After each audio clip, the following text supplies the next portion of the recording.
Welcome back. You're watching Business Morning on Channels Television. It's the last edition for the year 2015. And of course, we're talking about a range of issues, particularly what came up at the presidential media chat yesterday. It was the first for President Muhammadu Buhari in his new administration, and he talked about the economy. Now, for us, it's quite interesting that, again, he restated that, and quite emphatically too, that there is no plan to devalue the Naira.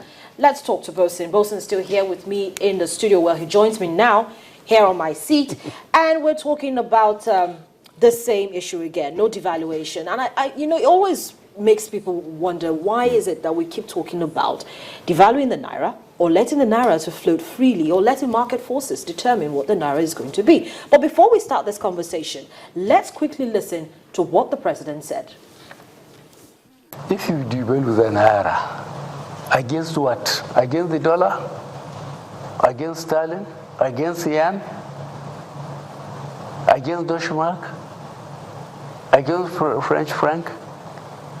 How much of it, you see, your devaluation, if you seriously look at our state of development and the countries backed by IMF and World Bank that play around with currency devaluation, they are between developed countries that they compete in their goods and services. If they make it cheap with their currency, they sell more of their goods and services, and they keep their people employed and their factories open.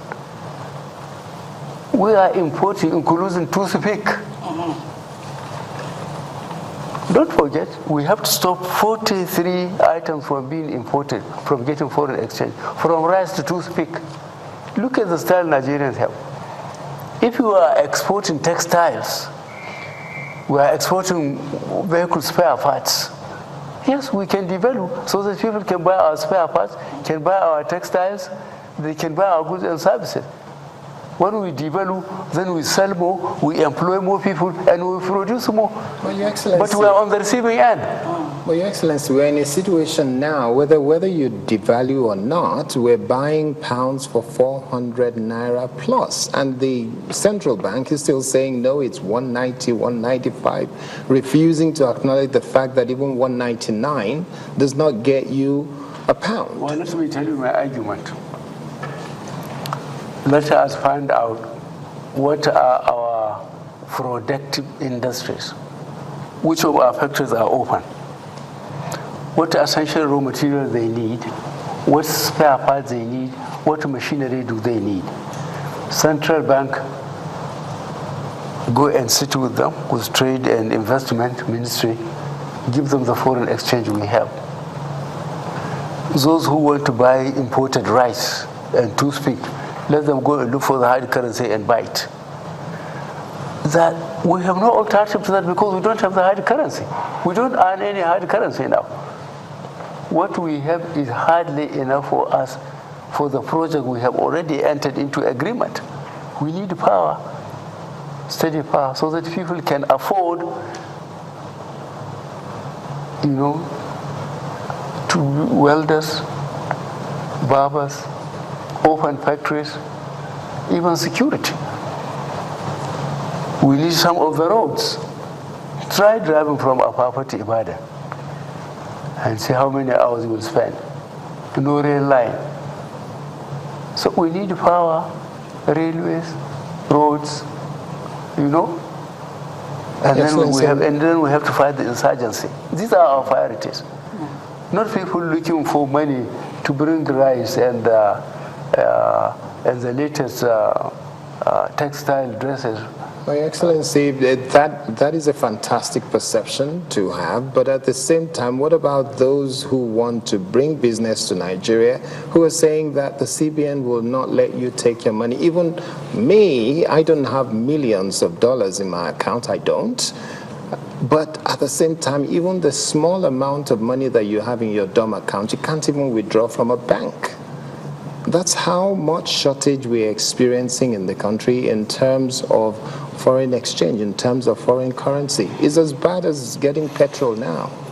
Yeah, well, the central bank team economically, they're in position to know better than I do. But what I do know that Treasury single accounts for the Naira that we impose, that has moved up money from FAS, from NNPC, so that we can, the government can finance itself locally. On foreign exchange, how much are we earning? We try and look in our priority, look after industries that are employing people and producing goods and services. I don't, I have to cross-check, not that I don't believe you, I have to cross-check whether people with hard currency in their accounts are not allowed to draw it. President Muhammadu Buhari there had his first media chat with four journalists, a session moderated, or rather a chat moderated by Kayode Akintemi, General Manager Operations here at Channels Television. So, Bosin, let's take off from where our senior colleagues actually left off yesterday. And it seems as if the president is very emphatic. Since we don't have anything to export just yet, let's hold off on little that we have. There's so much projects that needs to be worked on, capital projects that need to be worked on to begin to reflate the economy. And that's his priority right now. I think last week when the budget, when the president presented the budget 2016 to the National Assembly, he called it budget of change. And I remember I came in here with you and I said, I call it a bridging budget. That is the budget that builds a bridge between the past, the present, and the future. And that's why I call it a bridge budget. Because this is a budget that says, look, we need to look forward, but we need to shed some weight from where we're coming from so that we can have a kind of a different future. And I think that is all. Now, I'll tell you, the president has been well advised in a number of areas, and I'll tell you a few areas where if you need to either devalue, float, or do demand-side management, these are some of the things that are not in our favor as we speak, and I have about 6 of them, and 1 or 2 of them are some of what the president mentioned last night. We don't have yet a very strong oil and non-oil exports. We don't have that. Number 2, our foreign reserve, what we call the FX reserves, is not strong enough to go for total devaluation. Number 3, we don't have a robust domestic industrial base. Number 4, we don't have a strong domestic financial system like China that can afford to take it. We don't have a strong bond market. We don't have a strong capital market that can absorb what you're talking about.